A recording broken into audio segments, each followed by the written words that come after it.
స్థల పురాణం. శ్వాసించే లక్ష్మీ నరసింహుడు, తలపై గంగమ్మతో శివుడు. వాడపల్లి. శివకేశవులు కొలువైన పరమ పవిత్రమైన క్షేత్రాలు చాలానే కనిపిస్తాయి.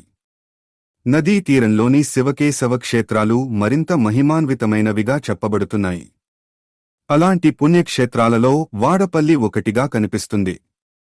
ఇది తెలంగాణ ప్రాంతంలో నల్గొండ జిల్లా దామచర్ల మండలం మిర్యాలగూడ సమీపంలో విలసిల్లుతోంది.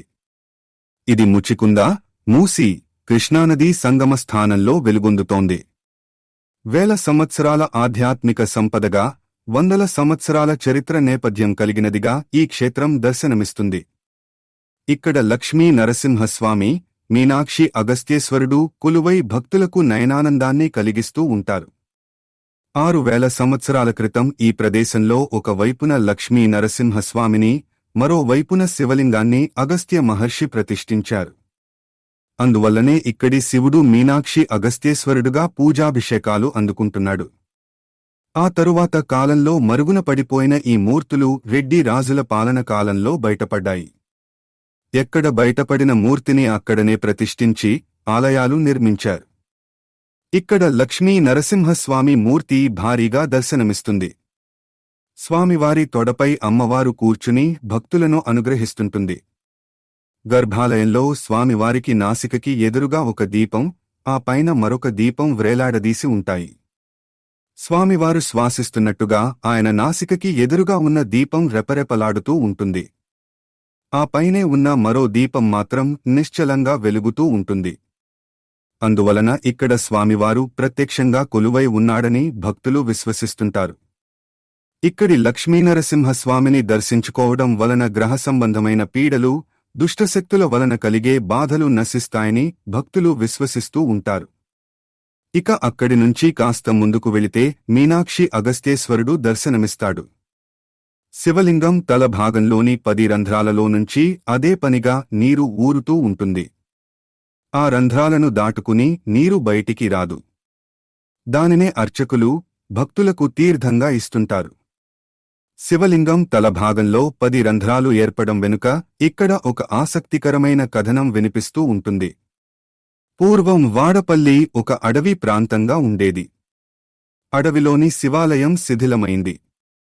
ఒక బోయవాడు ఒక పావురాన్ని పట్టుకోబోతే అది తప్పించుకుని వచ్చి శివలింగం వెనక దాక్కుంది. పాడుబడిన ఆలయంలోకి ప్రవేశించిన బోయవాడు ఆ పావురాన్ని పట్టుకోబోగా శివుడు ప్రత్యక్షమై అతనిని అడ్డుకున్నాడు. తనని శరణు వేడిన పావురాన్ని రక్షించవలసిన బాధ్యత తనకి ఉందని చెబుతాడు. అలా అయితే పావురం మందం మాంసం తనకి ఇస్తే దానిని వదిలేసి తాను వెళ్ళిపోతానని ఆ బోయవాడు అంటాడు. అయితే ఆలోచించకుండా తన తల మాంసం తీసుకోమని ఆ వేటగాడితో శివుడు అంటాడు. అప్పుడు ఆ బోయవాడు తన 2 చేతుల వ్రేళ్లను స్వామి తలలోకి చొప్పించి మాంసాన్ని తీసుకుని వెళ్ళిపోయాడు. పరమశివుడు బాధపడుతూ ఉంటే ఆయనకి ఉపశమనం కలిగించడం కోసం పాతాళం నుంచి గంగమ్మ తన్నుకుంటూ వచ్చి పరమశివుడి తల భాగానికి చేరుకుందట. శివలింగం తల పైభాగంలోకి 10 రంధ్రాలు ఆ బోయవాడి 2 చేతుల వ్రేళ్ల గుర్తులు. ఆ రంధ్రాల్లో నిండి ఉన్నదే గంగ. తల భాగంలోని నీరును ఉద్ధరినితో ఎంతగా తోడినా తరగదు. అర్చకులు ఆ నీటిని తమలపాకుతో చల్లినప్పుడు ఎంతో చల్లగా అనిపిస్తాయి. 1524లో ఆదిశంకరులవారు తన శిష్యగణంతో కలిసి ఈ క్షేత్రాన్ని దర్శించుకున్నారు. శివలింగంలోని నీరు ఎక్కడి నుంచి వస్తున్నది ఆయనకి అర్థం కాలేదు. ఆ నీరు ఎంత లోతు నుంచి వస్తున్నది తెలుసుకోవాలనే ఉద్దేశంతో ఒక ఉద్ధరినికి దారం కట్టి శివలింగం తల భాగంలోని ఒక రంధ్రం నుంచి లోపలికి వదిలారు. అలా ఎంత దారం వదులుతున్నా లోపలికి వెళుతూనే ఉండటం ఆయనకి ఆశ్చర్యం కలిగించింది. దాంతో ఆయన ఆ దారాన్ని తిరిగి వెనక్కి లాగారు. అప్పుడు ఆ దారానికి అక్కడక్కడా రక్తం మరకలు ఉండటం చూసి ఆయన చాలా బాధపడ్డారు. ఇకపై ఎవరూ ఇక్కడి భగవంతుడిని పరీక్షించే ప్రయత్నాలు చేయవద్దని ఆయన అక్కడే ఒక శిలా శాసనం వేయించారు. ఆ శాసనాన్ని మనం ఇక్కడ ఇప్పటికీ చూడవచ్చు.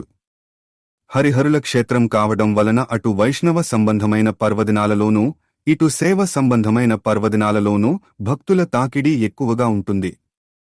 కృష్ణ పుష్కరాల సమయంలో లక్షలాది మంది భక్తులు ఈ క్షేత్రానికి చేరుకుంటారు. పుష్కర స్నానాలు ఆచరించి దర్శనం చేసుకుని ధన్యులవుతారు. కార్తీక మాసంలో విశేషమైన సంఖ్యలో పుణ్య స్నానాలు ఆచరిస్తుంటారు.